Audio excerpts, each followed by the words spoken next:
Institute of Oriental Studies, Russian Academy of Sciences, and Kazan Federal University present Why Russia Helps Syria. If the Russian army had not interfered with the events in Syria in September 2015, the days of Syria as a state would be numbered. By that time, the government troops had almost completely lost its combat efficiency.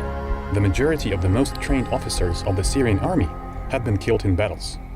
Depleted and exhausted government forces retreated in almost all directions, offering no resistance. In autumn 2015, government-controlled Damascus had actual control over no more than 10% of the country's territory. Since the first day of the confrontation in Syria, its territory has become like Canaan, the land of promise for international terrorism. As of June 2014, there were about 12,000 foreign citizens from 81 countries in various extremist groups. At the beginning of 2016, there were about 31,000 foreigners representing 86 countries. The participation of foreigners in the combat operations in the ranks of the Islamic State and Al-Qaeda was one of the factors that predetermined the long duration and severity of the Syrian conflict. The increase in foreign fighters flowing to Syria has varied from year to year. In summer 2014, almost half of them were people who left France, the United Kingdom, Belgium and Germany for the Middle East. The marginalization of local immigrant communities, especially from the countries of North Africa, played a major role in it. The largest group of immigrants from North Africa and the Middle East were citizens of Tunisia, then the Saudis and Jordanians. There were many Turkish citizens as well. Morocco, Lebanon and Egypt also took a considerable part in the list. The citizens of Indonesia and Malaysia are the most numerous among the people representing the countries of Southeast Asia. Many countries, both neighboring and located outside the Middle East, took a hand in the Syrian crisis. Some had their business interests, some settled old personal scores with the President Bashar al-Assad. Some, obsessed with the messianic idea of world democracy and the Western lifestyle, tried to impose values on the Syrians that were alien to them. As a result, these little sparks kindled a great fire which cindered tens of thousands of innocent old men, women and children. Millions were forced to leave their homes.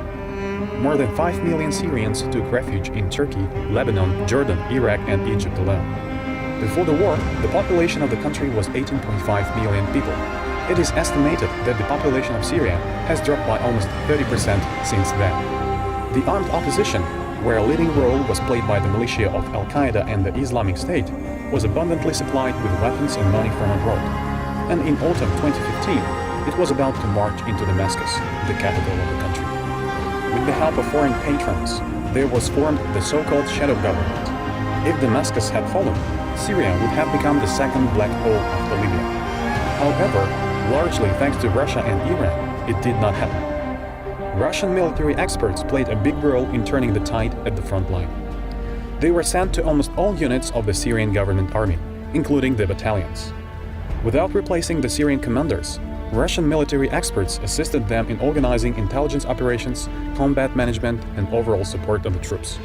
The first targeted strikes by the Russian aerospace forces on the terrorists' positions raised the morale of the Syrian military, allowing them to change over from the passive defensive combat operations to the offensive in several directions. Almost all operations carried out by the Syrian government forces in Aleppo, Palmyra, mountainous Latakia and the provinces of Darya and Damascus were planned, prepared and carried out under the guidance of the Russian military advisors. Russian technical specialists also made a great contribution. They organized the repair and the recovery of military hardware and special equipment broken and damaged by militants. Several hundred tanks, infantry combat vehicles, armored troop carriers, artillery guns, missile systems, thousands of small arms were repaired. Thanks to the Russian military specialists, the combat efficiency of the artillery and missile forces of the Syrian government army and the anti-craft systems were restored basically from the ground up.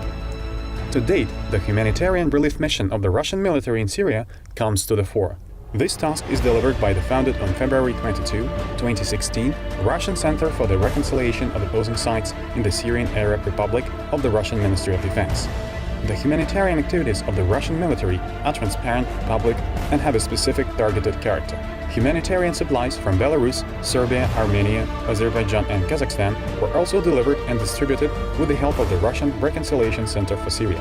For a long time, Russian cargo aircrafts delivered regularly humanitarian supplies, including the United Nations relief aid, to the city of Deir ez-Zor, besieged by the troops of the Islamic State.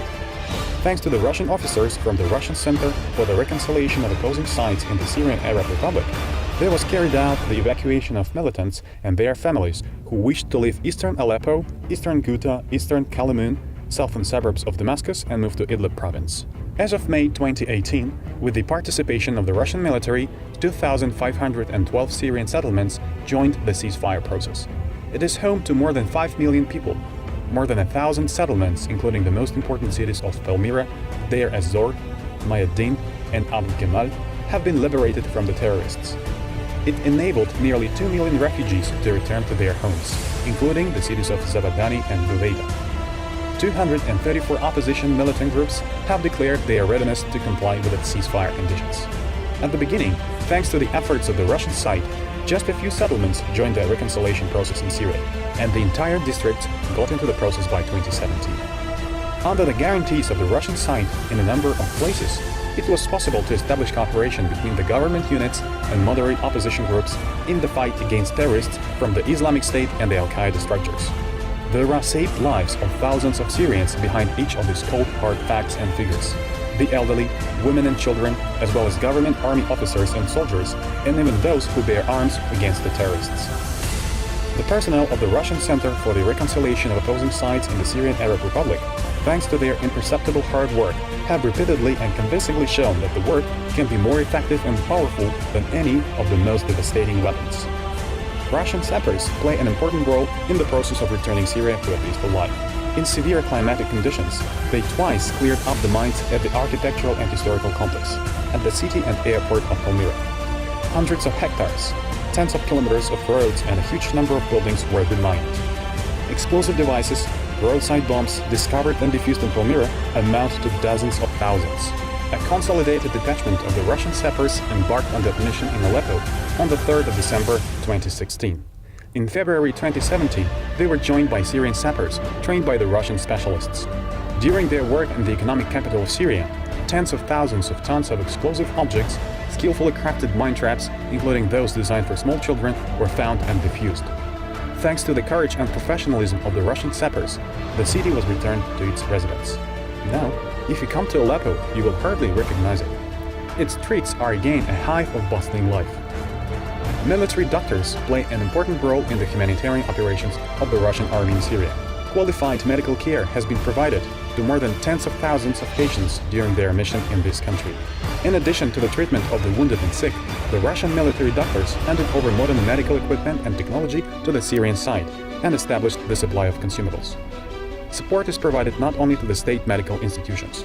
For example, the Al-Hosn Hospital of the Orthodox Church of Antioch in Homs province has received a significant number of medications, dressings, and medical equipment. The humanitarian objectives of the Russian military always come to the fore after the liberation of every region of Syria from terrorists. First of all, they address the problems of water and electricity supply, delivery of basic necessities, and provision of medical care. The Russian military provide assistance to local authorities in maintaining public order. The Russian military police patrol the liberated areas to prevent provocations. By mid-May 2018, as a result of the Syrian government forces operations supported by Russia and Iran, about 113 out of 185,000 square kilometers of the territory and more than 1,200 settlements were liberated from illegal armed groups. About 82,000 fighters were destroyed.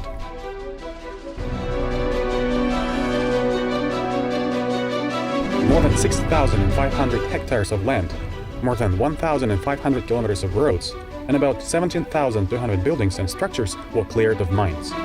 More than 2,500 tons of relief consignments were delivered and 283 United Nations humanitarian convoys were taken to the spot. The Russian approach to the settlement of the Syrian crisis is based on the provisions of the United Nations Security Council Resolution 2254, where it runs to preserve Syria's unity, sovereignty, and territorial integrity. The fate of Syria must be decided by its citizens and no one else. However, some countries, in particular the United States, are trying to divide the country into a number of quasi-states and are constantly taking steps to preserve the combat effectiveness of jihadist groups. Russia's policy is to do everything possible to avoid such a scenario. It shows that Russia has been and remains a state that is responsible for resolution of crisis in Syria. The United Nations certainly has a decisive role to play in resolving the Syrian problem. Russia has been and continues to consistently support it. There is no alternative to a political solution to the Syrian problem.